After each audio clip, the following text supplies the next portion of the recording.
Hello students, welcome back to the YouTube channel Being Social. I hope you have done your previous homework and write the answers of the question given to you. आप लोगों को बहुत ही easy लगे होंगे answers लिखने में अगर आपने कोशिश की होगी तो. If not, then still you have time to write the answers. I request each one of you to do subscribe our channel Being Social and press the bell icon so that you get the latest updates from our YouTube channel. Okay, before we begin, ये 3 questions आपको दिए गए थे homework में. आप लोगों ने अगर नहीं किए हैं तो प्लीज़ कोशिश करें कि आप इनको एक बार लिख के देख लें ताकि आप लोग भी पता रहे कि पहले के टॉपिक में अपन ने क्या पढ़ा है. Let's move to the next part of the chapter that is the age of revolution.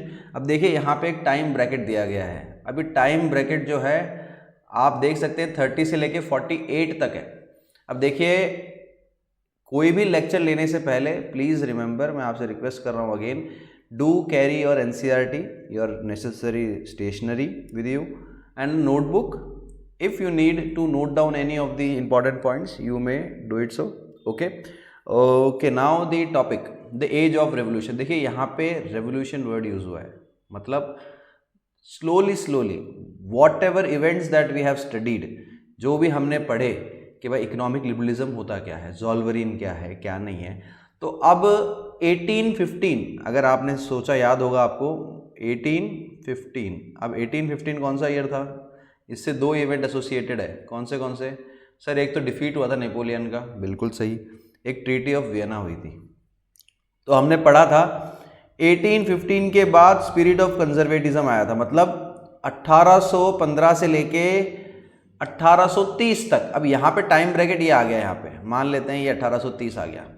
अब यहाँ पे ये समझना होगा, in between these years what conservatives have tried to do, they have tried to make them more powerful.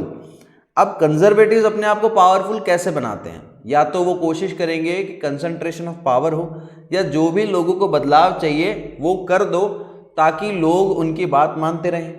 अब होगा क्या, धीरे धीरे जब 1815 से लेके 1830 तक हमें पता है स्पिरिट ऑफ कंजर्वेटिज्म है, मतलब क्या है, कंजर्वेटिव्स का रूल है. किसका रूल है? कंजर्वेटिव्स का रूल है. तो यहाँ पे इन लोगों ने क्या किया है, इन्होंने अपने पावर को कंसोलिडेट करने की कोशिश की है, मतलब एकजुट करने की कोशिश की है. लेकिन जो लिबरल्स ने किया, देखो यहाँ पे लिबरल्स अंडरग्राउंड होके अपना काम स्टार्ट कर रखा है. उन्होंने लोगों को ये बताना कि जो राजा कर रहा है वो सही नहीं है.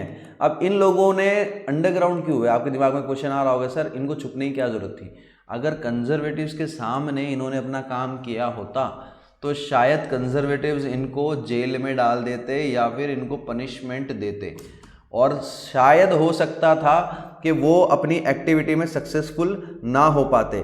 तो यहाँ पे लिबरल्स ने सीक्रेट सोसाइटीज़ बना के क्या किया, लोगों को जागरूक किया कि आपके जो ये राजा हैं ये कैसा काम कर रहे हैं या कैसा काम होना चाहिए, कोई भी गवर्नमेंट कैसे काम करती है, कैसे लोग उसके जो होते हैं कितने इंपॉर्टेंट होते हैं. लेकिन इन सब के अपोजिट जो कंजर्वेटिव्स हैं उनका मानना ये था कि हमें हमारे जो भी राजा रूल कर रहे हैं उनमें कोई प्रॉब्लम नहीं है. We respect our past, we respect the social hierarchy that we have lived in. ये कुछ बातें कंजर्वेटिव्स करते हैं. तो यहाँ पे इसका मतलब आप ये भी कह सकते हैं कि सर 1815 से लेके 30 तक लिबरल्स अंडरग्राउंड होके काम तो कर रहे हैं, लेकिन इनके जो काम का रिजल्ट है वो आपको इस दौरान मिलेगा, 1830 से लेके 1848 के बीच में. अब देखिए, पहला ऐसा इवेंट जिसके अंदर आप देखेंगे, ये अपना पहला इवेंट है जब आप पढ़ेंगे कि फर्स्ट अपहीवल इवेंट है, जब जुलाई, कब होता है, जुलाई के अंदर. देखो यहाँ पे इसी साल के जुलाई के अंदर एक किंगडम कोशिश करेगा अपना इंडिपेंडेंस, मतलब वो क्या करेगा, राजा से अलग होगा. अब यहाँ पे आपको समझना है, ये एक एग्जाम्पल है किसका, नेशनलिज्म का. और यह नेशनलिज्म का आइडिया आया कहाँ से? सर जो लिबरल्स लोग थे उन लोगों ने. तो इसका मतलब liberalism and nationalism came to be more powerful, visible as sign of revolution in many areas of Europe. इसका एग्जाम्पल है हमारा पहला जुलाई रेवोल्यूशन. अब आपको याद कैसे करना है, देखो जुलाई रेवोल्यूशन जब भी आपसे बात करें, आपने एक बात पढ़ी थी कि 1815 के अंदर जो यूनाइटेड किंगडम ऑफ नेदरलैंड्स हैं उसके अंदर बेल्जियम को ऐड कर दिया गया था। किसको? बेल्जियम को। तो यहाँ पे 15 साल बाद दोबारा ये बेल्जियम क्या होगा? टूटेगा। किससे टूटेगा? यूनाइटेड किंगडम ऑफ नेदरलैंड से। और इसी इवेंट को क्या बोला गया है? July revolution. Please students remember, as it is short note पूछा गया है जुलाई रेवोल्यूशन पे, हो सकता है ऑब्जेक्टिव आ जाए, July revolution is associated with what, तो independence of Belgium would be your answer. Do remember, Belgium का नाम आए तो जुलाई रेवोल्यूशन याद आ जाना चाहिए, या जुलाई रेवोल्यूशन आए तब बेल्जियम याद आ जाना चाहिए। तो आपका क्वेश्चन हो सकता है करेक्ट और होगा ही करेक्ट। यहाँ पे धीरे धीरे देखो होता क्या है, बर्बन किंग्स जो थे जिनको हटा दिया गया था by liberals revolutionaries and installed constitutional monarchy with Louis Philippe. इसका मतलब जब दोबारा बर्बन डायनेस्टी को रिस्टोर किया था, आपको याद हो, तो यहाँ पे कॉन्स्टिट्यूशनल मोनार्की लाई गई थी। मतलब राजा तो रहेंगे किसके साथ? कॉन्स्टिट्यूशन के साथ। मतलब राजा की पावर लिमिटेड होगी, राजा अनलिमिटेड पावर यूज नहीं कर पाएगा, उसके पावर को चेक कौन करेगा? सर संविधान करेगा। संविधान will limit the power of monarch. यहाँ पे मोनार्क का नाम लुइस फिलिप याद रखना है, क्योंकि इस इंसान को भगाना भी है। धीरे धीरे आप देखेंगे ये जो साल लिखा है ना, ये वाला, इस साल के अंदर बहुत अफरा तफरी मचने वाली है। आप लोग पढ़ेंगे यहाँ पे दोबारा यही नाम आएंगे आपके सामने। अब यहाँ पे मैंने लास्ट लेक्चर में आई गेस पहले लेक्चर में कहा था हिस्ट्री के कि आपको आपके दोस्त का नाम ड्यूक मेटरनिच रख देना है, क्योंकि इनकी पहली बात अपन सुन चुके हैं about मजीनी, that he is the greatest enemy of social order. क्यों? क्योंकि मेटरनिच क्या थे? कंजर्वेटिव थे, और अपने मजीनी क्या है? लिबरल हैं। तो कल आपको मैंने क्वेश्चन भी दिया था, आपको याद हो तो, कि मेटरनिच और मजीनी में फर्क क्या है। तो मेटरनिच कौन है? कंजर्वेटिव है। इनकी एक और बात बहुत फेमस है, इन्होंने कहा कि when France sneezes the rest of the Europe catches cold. अब आपको लग रहा होगा सर फ्रांस कैसे छींक सकता है और पूरे यूरोप को इससे कैसे कोल्ड हो सकता है, कैसे बीमार हो सकता है? देखिए ये एक मेटाफर है। मेटाफर कैसे? यहाँ पे कंपेयर करा है देश को एज ए इंसानों के रूप में। अगर फ्रांस छींकेगा तो बाकियों को भी बीमारी हो सकती है, कोल्ड हो सकता है। अब इसको थोड़ा सा और रिलेट करते हैं अपने टॉपिक से। अपना टॉपिक क्या था? अपना टॉपिक था नेशनलिज्म। यही पढ़ा था अपन ने। अब अपन ने ये देखा कि अपना जो टॉपिक है जो कि नेशनलिज्म को टारगेट कर रहा है, यहाँ पे जब फ्रांस के अंदर पहला नेशनलिज्म का सिंबल कब दिखता है आपको? सर अभी आपने बताया था जब चैप्टर स्टार्ट हुआ था 1789। ये कौन सा ईयर है? ये वो ईयर है जब फ्रेंच रेवोल्यूशन हुआ था। यहाँ पे जब फ्रांस के अंदर ये पहला इवेंट हुआ, उसके बाद आसपास हर एक एरिया में इसका इन्फ्लुएंस और स्प्रेड इतना ज़्यादा हुआ कि हर एक इंसान यही चीज़ अपने पास चाहता है। आजू बाजू के जितने भी एम्पायर थे उनके लोगों ने भी सेम तरीके से विद्रोह करना स्टार्ट किया, या फिर अपना इंडिपेंडेंस बनाना स्टार्ट किया, या बोला कि हमें भी ऐसे ही कॉन्स्टिट्यूशन लाना है, हमें ऐसे ही डेमोक्रेटिक चाहिए कंट्री, हम चाहते हैं हमारा देश रिपब्लिक हो। अब रिपब्लिक का मतलब क्या होता है? Your head should be elected. यहाँ पे next let's come to the another event. अभी अपन ने देखा 1830 के अंदर, यहाँ पे एक और इवेंट है 1832। अब ये अपने आप में एक टॉपिक एज वेल एज आप ये मान लीजिए आपके काम की चीज़ है। एग्जाम्पल भी बन सकता है आपका। सर किसका एग्जाम्पल बन सकता है? कि भाई ऐसे दो इवेंट बताओ जिससे पूरे यूरोप में धीरे धीरे देश बनना स्टार्ट हुए। तो आप अपना आंसर स्टार्ट कर सकते हैं with the July revolution as well as Constantinople. अब देखो नाम सुना सुना सा लग रहा है। यहाँ पे ऑटोमन एम्पायर जो मुस्लिम रूलर है, जो कि पूरा एरिया रूल करेंगे, आप लोग पढ़ेंगे यहाँ पे। ऑटोमन एम्पायर इतना ह्यूज हुआ करता था कि इसके अंदर आज की बहुत सारी कंट्रीज हैं, आप इमेजिन नहीं कर सकते। आपकी क्रोएशिया, बुल्गारिया, रोमेनिया, ये सब, मॉन्टेनेग्रो, ये सब इसी के अंदर ऑटोमन एम्पायर के अंदर। इसका मतलब आप समझ लीजिए ऑटोमन एम्पायर कितना बड़ा रहा होगा अपने टाइम पे। और यहाँ पे देखो एक नाम है ग्रीस। अब देखो आपके मन में आ रहा होगा यार ग्रीस के लोग तो बहुत एडवांस हैं, इनका तो अपना आर्किटेक्चर भी बहुत बढ़िया है, इनकी हिस्ट्री भी बहुत बढ़िया रही है सर, बहुत सारे कंट्रीब्यूशन रहे हैं। लेकिन यहाँ पे इतना बड़ा ग्रीस क्या ये भी इस ऑटोमन एम्पायर के अंडर हुआ करता था? तो यही हमें पढ़ना है। देखो यहाँ पे अपन पढ़ेंगे ग्रीक वॉर ऑफ इंडिपेंडेंस, मतलब ग्रीस का इंडिपेंडेंस एक एग्जाम्पल है। अब आपको यहाँ पे समझना, एक लाइन लिखी हुई है, mobilise nationalist feeling among the educated elites. जो भी एलिट्स हैं वो पढ़े लिखे हैं और उनके अंदर ये फीलिंग आ चुकी है कि हमें हमारे देश को इंडिपेंडेंस दिलानी है। आपसे क्वेश्चन पूछा जा सकता है कि ग्रीस किसके अंडर था? ऑटोमन एम्पायर के अंडर था। ग्रीस का इंडिपेंडेंस किससे हुआ? ऑटोमन एम्पायर से हुआ। याद कर लेंगे। यहाँ पे धीरे धीरे जो रेवोल्यूशनरी है नेशनलिज्म को डेवलप करते हैं और स्ट्रगल लोगों ने करा है। जितने भी ग्रीक्स है जो आसपास रह रहे हैं दूसरी जगहों पे, जब उनको रियलाइज हुआ कि हमारे लोग एक एम्परर के अंडर रूल हो रहे हैं, तो उन सबको ये बात बहुत बुरी लगी और उन्होंने कहा कि हम सपोर्ट करेंगे। जहाँ जहाँ पे ग्रीस के लोग बैठे हैं वहाँ वहाँ उन सब ने अपना सपोर्ट, समर्थन दिया। किसको? ग्रीस के लोगों को।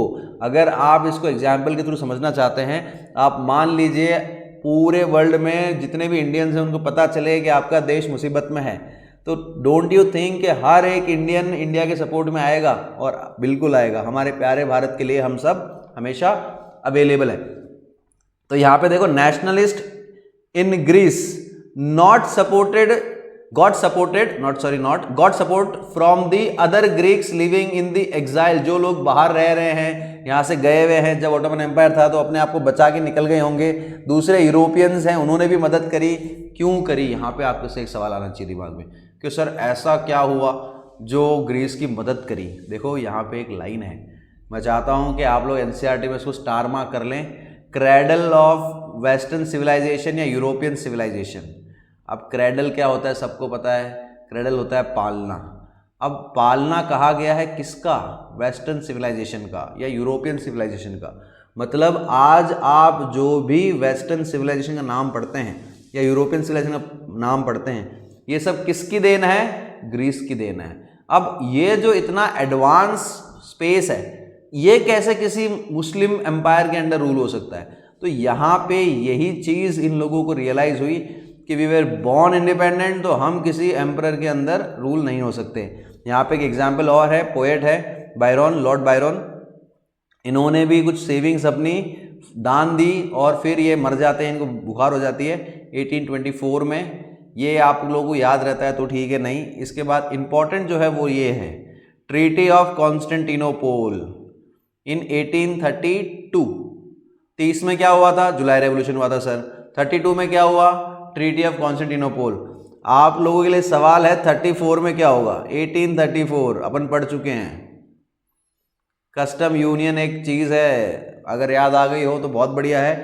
तो आप लोग एक दो शॉर्ट नोट ज़रूर लिख लें। एक लिख लें आप अपने जुलाई रेवोल्यूशन पे, एक लिख लें ट्रीटी ऑफ कॉन्स्टेंटिनोपोल पे। This will definitely help you to score good marks in the objectives as well as subjective questions. Okay, let's move to the next part of the chapter, that is romantic imagination and national feeling। बहुत काम की चीज़ है। देखिए यहाँ पे आप romanticism पढ़ने वाले हैं।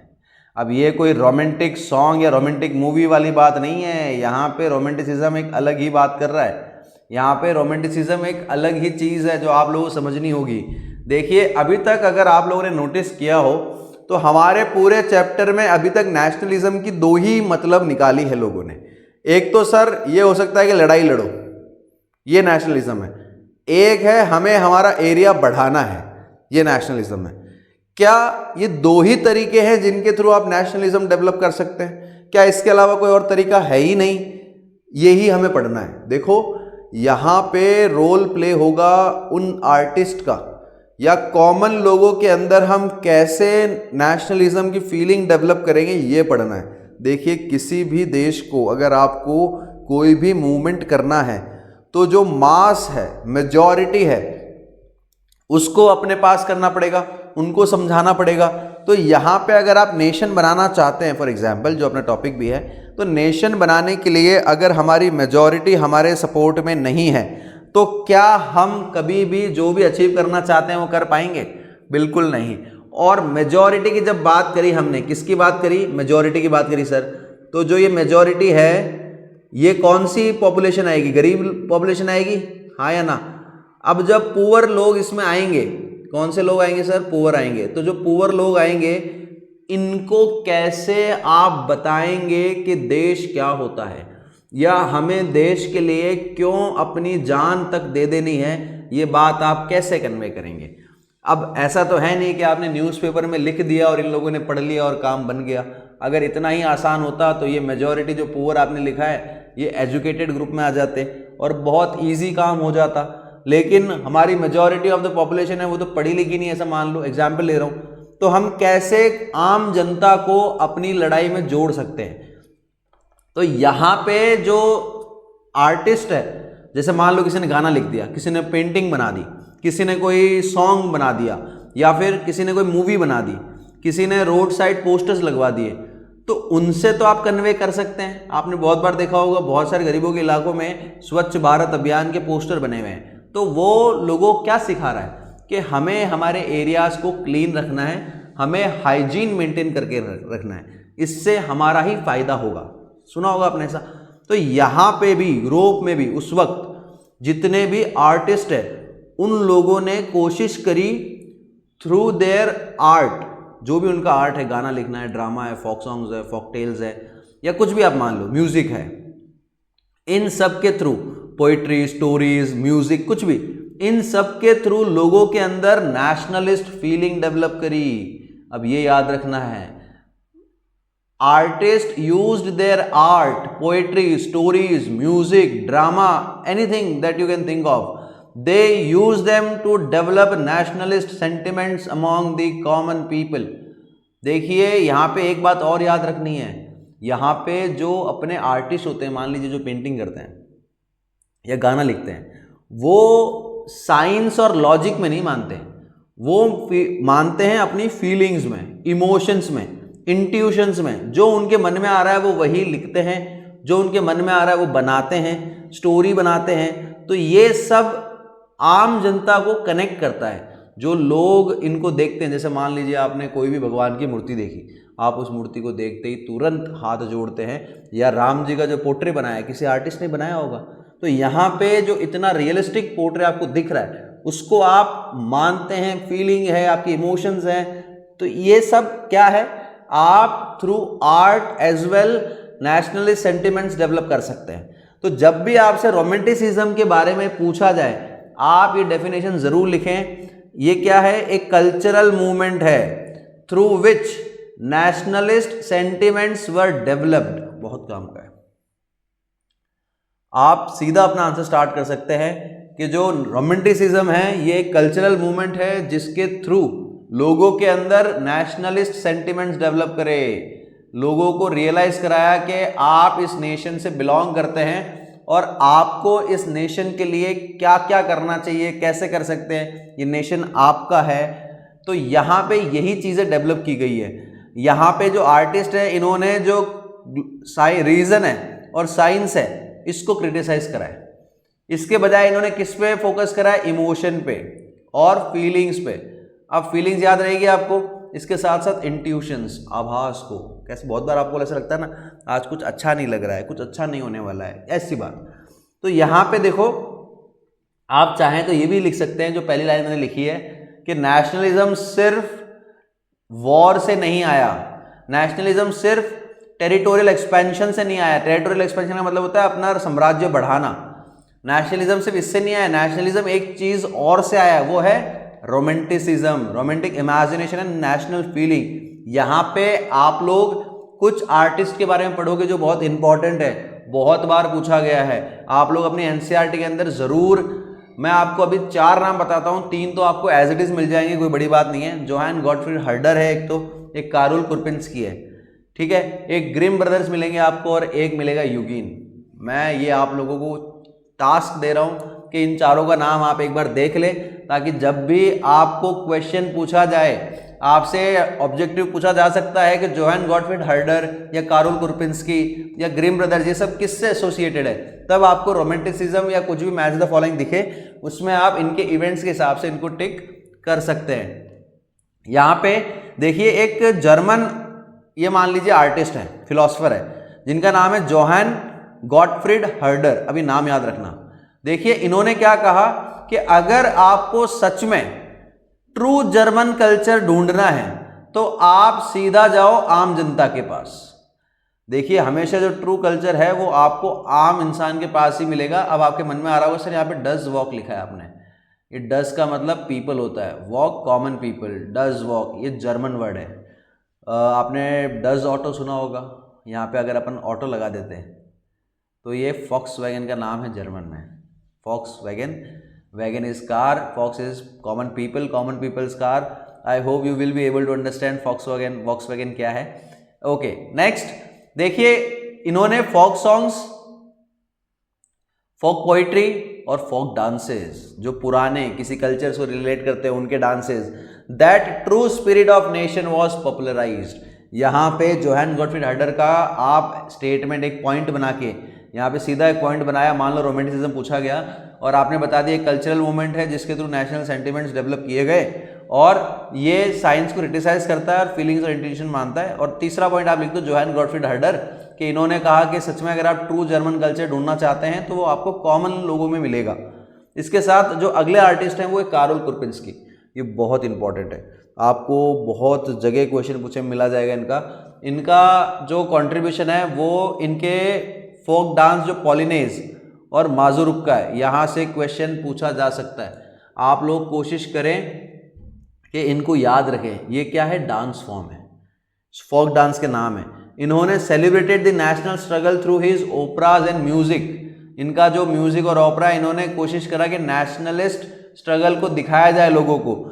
इन्होंने एक साथ इसके साथ साथ वर्नैकुलर लैंग्वेज को भी बहुत इंपॉर्टेंट माना। The collection of local folklore was to carry the modern nationalist message to large audience who were mostly illiterate, जिन लोगों को कुछ पता ही नहीं है देश के अंदर क्या चल रहा है या राजा कैसे उनको एक्सप्लॉइट कर रहा है, राजा कैसे उनके राइट्स को हार्म पहुंचा रहा है, हिंडर कर रहा है उनका डेवलपमेंट, तो यहाँ पे ये चीज आम जनता तक पहुंचाना। इसी के साथ देखो एक एग्जाम्पल है, जब रशिया ने किस पे कब्जा करा, पोलैंड पे कब्जा करा। आपने पढ़ा था ये बात ट्रीटी ऑफ वियना के बाद कि रशिया को कुछ एरिया पोलैंड का मिला। तो होता क्या है, रशिया के जो लोग हैं वो फोर्स कर रहे हैं पोलिश लोगों को कि आपको करना क्या है, आपको आपकी स्कूलों के अंदर पोलिश लैंग्वेज यूज़ करनी नहीं है। अगर आपने गलती से उनकी लैंग्वेज यूज़ कर ली तो आपको पनिशमेंट मिलेगी। ये कहा किसने, रशिया के लोगों ने। बोला आप अपनी लैंग्वेज यूज़ नहीं करेंगे। कौन सी लैंग्वेज यूज़ करेंगे, रशियन लैंग्वेज यूज़ करेंगे। तो यहाँ पे ये तो क्लियर हो गया कि रशियन लोग क्या चाहते थे कि वो लोग रशियन लैंग्वेज यूज़ करें ताकि पोलैंड को भी रशिया का पार्ट बनाया जा सके। यहाँ तक ये धमकियाँ भी दी गई कि अगर आपने अभी छोड़ी नहीं आपकी पोलिश लैंग्वेज तो आपको जेल भेज देंगे या साइबेरिया भेज देंगे हमेशा के लिए, एज ए पनिशमेंट के फॉर्म में। तो आप ये सोचिए कि अगर गलती से पोलैंड के लोग रशियन लैंग्वेज यूज़ करने लग जाते तो क्या कभी वो दोबारा पोलैंड बना पाते, और यहीं पे उनका जो आइडेंटिटी है ख़त्म हो जाती। आज अपन जो पोलैंड पढ़ रहे हैं वो शायद होता ही नहीं। क्यों, क्योंकि शायद हो सकता था रशिया डोमिनेट करता और उसको अपने अंडर काउंट कर लेता या अपने अंडर उसको सबमर्ज कर लेता। लेकिन यहीं पे आपको एक एग्जाम्पल के फॉर्म में प्रेजेंट भी किया और ये रियल सिनेरियो है। यहाँ की जो एरिस्टोक्रेसी है, कहाँ की, पोलैंड की, यहाँ पे इन्होंने क्या किया, इन्होंने अपनी लैंग्वेज को छोड़ा ही नहीं इतनी धमकियों के बाद भी। तो यहाँ पे आप लोग देखेंगे language too played important role in developing nationalist sentiments. अब ये एज इट इज क्वेश्चन आ सकता है, आपके सामने क्वेश्चन रखा जा सकता है कि लैंग्वेज ने कैसे इंपॉर्टेंट रोल प्ले करा नेशनलिस्ट सेंटिमेंट्स डेवलप करने में, इसको समझाओ। तब आपको रशिया और पोलैंड वाला एग्जाम्पल ही समझाना है। आप बता सकते हैं कि after Russian occupation Polish language was forced out of schools and imposed everywhere. याद रहेगा कौन सी लैंग्वेज इंपोज की गई, रशियन।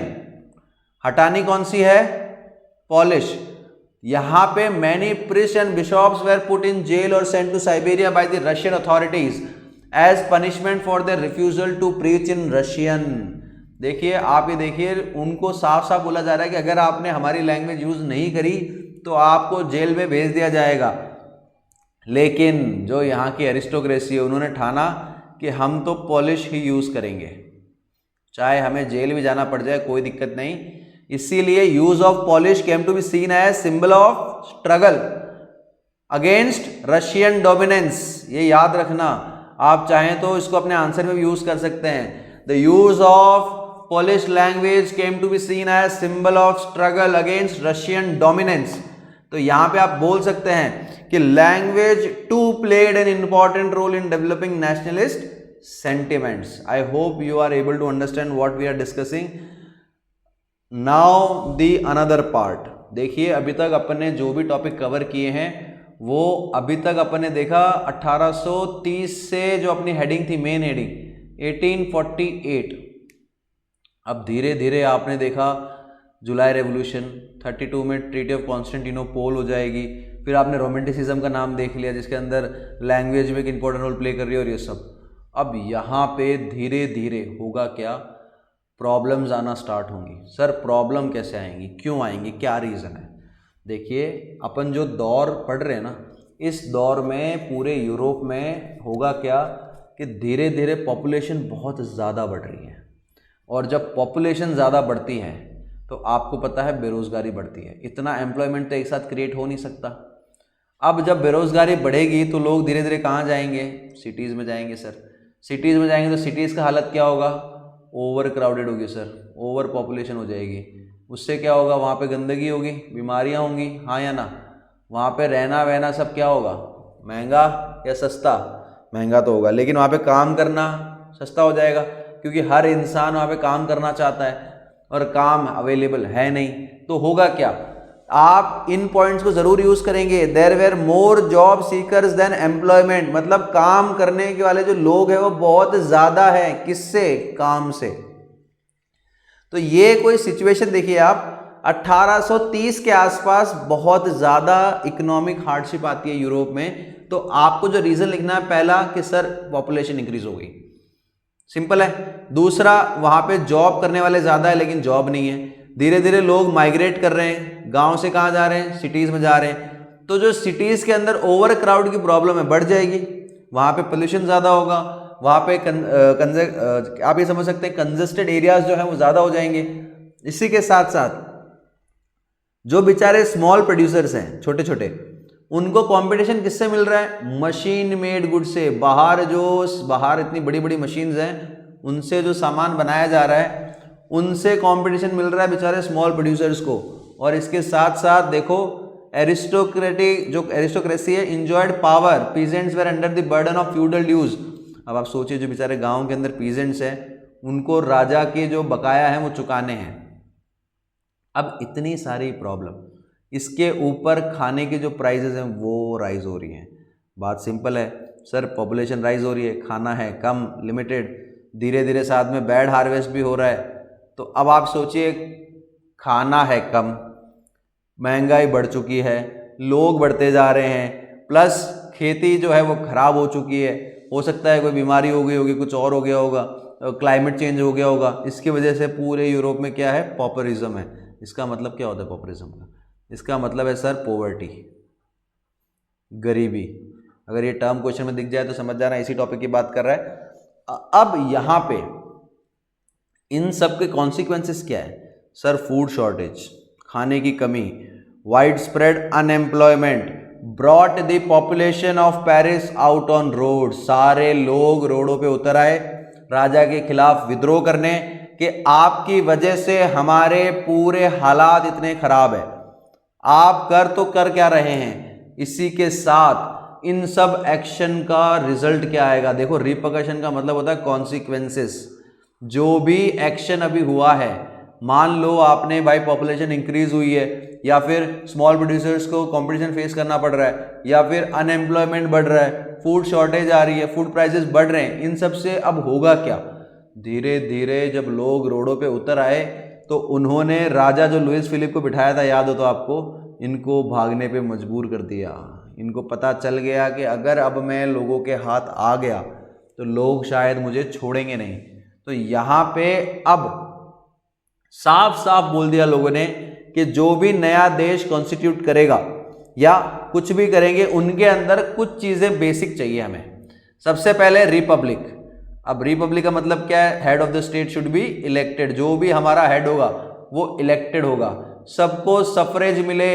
अगर आप मेल हैं अबाउट 21 तो आपको वोटिंग राइट मिलना जरूरी होना चाहिए। इसी के साथ साथ आप देखेंगे राइट टू वर्क मिले लोगों को, इंपॉर्टेंट है। इसी के साथ देखो राइट टू वर्क को इंप्लीमेंट करने के लिए नेशनल वर्कशॉप्स भी लगाई गई। तो यहाँ पे देखो ये चेंजेस हैं। अगर आपसे कोई क्वेश्चन, देखो पहला तो क्वेश्चन इस टॉपिक से तो बन सकता है कि भाई क्या रीजन थे हंगर एंड हार्डशिप के यूरोप में, या तो ये क्वेश्चन आ जाए, या ये पूछ ले भाई what were the reasons of economic hardship in Europe in the early 19th century, मान लो, तब आप ये आंसर लिख सकते हैं।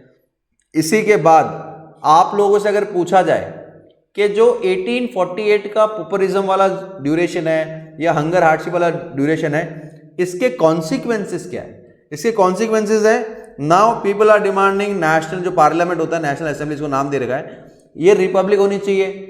यूनिवर्सल जो राइट है, राइट टू वोट, वो मिल जाए मेल्स को इररिस्पेक्टिव ऑफ देयर प्रॉपर्टी। ऐसा नहीं है कि अगर आपके पास प्रॉपर्टी है तभी आपको वोटिंग राइट मिलेगा, ये याद रखना। इसी के साथ साथ राइट टू वर्क गारंटी की जाए, नेशनल वर्कशॉप्स बनाई जाए ताकि लोगों को रोजगार मिले। देखो जब लोगों को रोजगार मिलता है तब लोग पैसा कमाते हैं तो पैसा खर्च भी करेंगे, उससे इकोनॉमी बढ़ती है किसी भी एम्पायर की। याद है नेपोलियन कैसे उसने ट्रेड को बढ़ावा दिया, ज़्यादा पैसे कमाए, ज़्यादा टैक्स डिमांड करा, जिसने उसको हेल्प करा इतना बड़ा टेरिटरी बनाने में। नेक्स्ट यहाँ पे एक एग्जाम्पल है सैलिशियन वीवर्स का। देखिए यहाँ पे होता क्या है, जो अपन ने अभी देखा कि भाई कैसे वहाँ पे कंडीशन हो रही है, उसका एक एग्जाम्पल दे रखा है। एक कॉन्ट्रैक्टर है, उसने क्या करा, लोगों के वेजेस रिड्यूस कर दिए। अब इससे और गरीबी आ गई वहाँ पे। धीरे धीरे एक इवेंट है, देखो 4 जून का, उसी का, weavers attack the contractors home demanding higher wages. वो बोल रहे हैं कि भाई हमें ज़्यादा वेजेस चाहिए, जो वेजेस आप दे रहे हैं उसमें काम नहीं चलेगा। देखो वहाँ पे अपन ने पढ़ा था कि लोग ज़्यादा अवेलेबल है, जब लोग ज़्यादा अवेलेबल होते हैं तो लोग सस्ते में काम करने को भी तैयार हो जाते हैं, जिसकी वजह से जो एवरेज वेजेस हैं वो धीरे धीरे नीचे आने लगते हैं। तो इस वजह से लोग परेशान हैं। तो लोगों ने क्या करा, उनका फर्नीचर तोड़ा, उनके जो भी क्लोथ्स है फाड़ दिए कॉन्ट्रैक्टर के।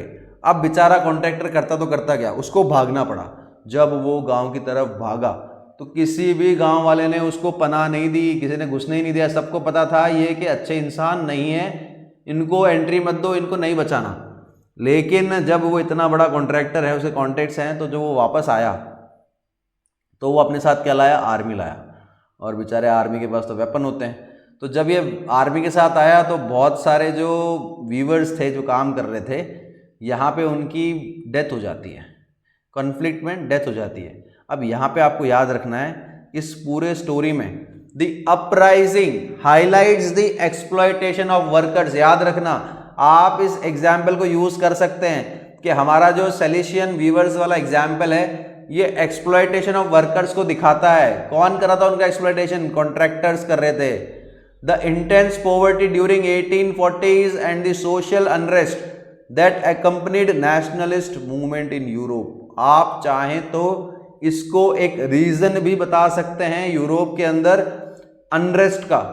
आप बता सकते हैं जो सामाजिक अनरेस्ट है, जो पूरा समाज उथल पुथल हो रहा है, उसके अंदर ये जो एक्सप्लॉयटिव नेचर है, एक्सप्लॉइट जो कर रहे हैं वर्कर्स को, इसकी वजह से लोग डिमांड करेंगे कि हमें जो राजा का रूल है इसको हटाओ। यहाँ पे सारे लिबरल्स एक साथ होके चाहेंगे कि जो गवर्नमेंट है वो डेमोक्रेटिक बन जाए, लिबरलिज्म आए, लिबर्टी आए, लोगों के पास फ्रीडम आए। यहीं पे इसके साथ साथ हमारा जो नेक्स्ट टॉपिक है that is the revolution of liberals 1848, बहुत काम का है। यहाँ से हमारा जो अगला टॉपिक है वो जुड़ा हुआ भी है, हमें यहाँ पे पढ़ना है। धीरे धीरे जो फरवरी के इवेंट्स हैं उन्होंने अपने आसपास एक माहौल कर दिया कि राजा का रूल हटाओ। कौन सा रूल हटाओ, राजा का। एब्डिकेशन का मतलब होता है छोड़ो, किसको छोड़ो, मोनार्क को छोड़ो, एंड बिकम अ रिपब्लिक। यहाँ पे आपको याद रखना है, धीरे धीरे लोग डिमांड कर रहे हैं कॉन्स्टिट्यूशनलिज्म, कि अगर आप चाहते हैं किसी भी देश को अब बनाएंगे तो यहां पे कुछ सेट ऑफ प्री रिक्वेस्टिक कंडीशन होना जरूरी है। तो पहली कंडीशन यही है कि हमें चाहिए कॉन्स्टिट्यूशनलिज्म, कॉन्स्टिट्यूशन होना चाहिए, ठीक है। इसी के साथ साथ इन्होंने कहा कि कुछ पार्लियामेंट्री प्रिंसिपल्स भी फॉलो करेंगे। क्या है? फ्रीडम ऑफ प्रेस, कि हर एक इंसान को अधिकार दिया जाए वो अपनी बात को रख पाए। इसी के साथ साथ फ्रीडम ऑफ एसोसिएशन का भी ध्यान रखा गया। कॉन्स्टिट्यूशन तो अपन डिस्कस कर ही चुके हैं। तो यहां पे ये 3 ऐसे मुद्दे हैं, जब कोई भी नया नेशन स्टेट बनने जाएगा वो इन 3 बातों का ध्यान जरूर रखेगा। इसी के साथ अभी जो हमारा अगला टॉपिक है वो है फ्रैंकफर्ट। अब देखो ये जगह है, कहाँ पे जगह है सर? ये जगह है जर्मनी में। कहाँ पे है? जर्मनी में। तो यहाँ पे आपको लग रहा है कि सर अपन जर्मनी के बारे में पढ़ने वाले हैं। हम पढ़ने वाले हैं जर्मनी का पहला अटेम्प्ट अपने आप को नेशन स्टेट बनाना। लेकिन क्या ये सक्सेसफुल होगा? क्या ये सक्सेसफुल नहीं होगा? क्यों नहीं होता, इसका भी रीज़न अपन देख लेते हैं। देखिए यहाँ पे जो मिडिल क्लास प्रोफेशनल्स हैं, बिजनेसमैन हैं, या जो प्रॉस्परस आर्टिशंस हैं, ये सब मिलके क्या बना रहे हैं? एक जर्मन नेशनल असेंबली। मतलब ये सारे लोग इलेक्टेड हैं। अब देखो यहाँ पे एक बात याद रखना, इस असेंबली के अंदर सारे कौन हैं? रिच लोग हैं। ये आपको याद रखनी है बात, क्योंकि इसी से आप समझेंगे कि इनमें कमियां क्या होने वाली है। ओके, तो यहाँ पे एक डेट दे रखी है आपको। पहली डेट है 18 मई 1848, वही साल है दोबारा। यहाँ पे 1831 जो इसमें मेंबर बैठेंगे, representative march in a festive procession to take their places in the Frankfurt parliament. ठीक है, ये लोग सब जा रहे हैं, मार्च कर रहे हैं, बोल रहे हैं हम एक इसमें अपनी सीट लेने वाले हैं। इन्होंने कॉन्स्टिट्यूशन ड्राफ्ट करा। क्या करा? कॉन्स्टिट्यूशन ड्राफ्ट करा। सर कॉन्स्टिट्यूशन क्यों ड्राफ्ट करा? इन्होंने कहा कि ये जो राजा है, हम चाहते हैं कॉन्स्टिट्यूशन के हिसाब से काम करें, सब्जेक्ट टू अ पार्लियामेंट। जो भी राजा है वो किसको सब्जेक्ट करेगा? पार्लियामेंट को। पार्लियामेंट कौन सा है? अभी डिस्कस किया अपन ने, नेशनल असेंबली, जो अमीर लोग हैं। मतलब इन्होंने बोल दिया कि जो जर्मन नेशन है that to be headed by a monarchy subject to a parliament. Constitution भी आ गया, पार्लियामेंट की मानेंगे। पार्लियामेंट में कौन है? रिच लोग हैं। ठीक है, जो फ्रेडरिक विलियम है, इन्होंने साफ साफ मना कर दिया, भाई मैं एक राजा हूं, आप राजा को कैसे लिमिट कर सकते हैं कॉन्स्टिट्यूशन से? मैं तो नहीं मानता आपकी ये बात। तो ये भाई साहब चले जाते हैं दूसरे राजाओं के पास बताने अपनी बुरी हालत कि भाई साहब मेरे लोगों ने तो मेरे साथ ये किया है, अगर आपने उन लोगों को नहीं रोका तो हो सकता है कि आपके लोग भी ऐसे आ जाएं आपके पास और आपको उनकी बात माननी पड़े। फिर मत बोलना मुझे कि मैंने बताया नहीं था आपको कि राजा जी गलती हो गई, अब आप हमारा कुछ समाधान करें।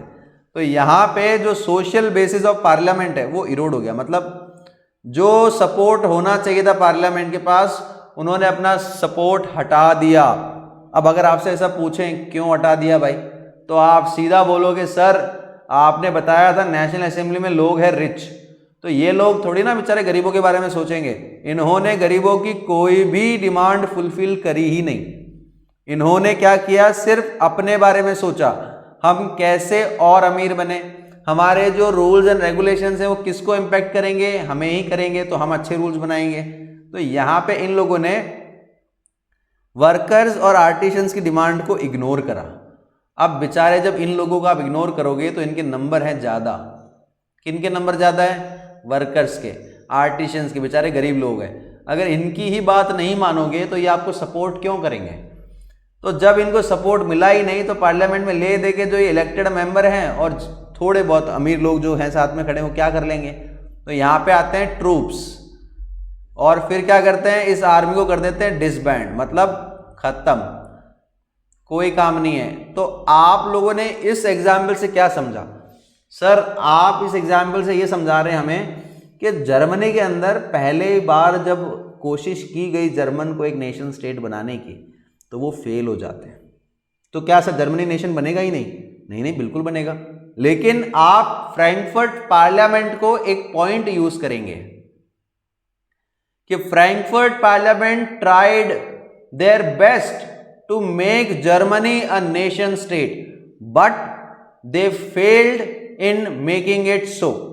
Now the reason was they could not fulfill the demands of workers and artisans, which further made them to disapprove the support.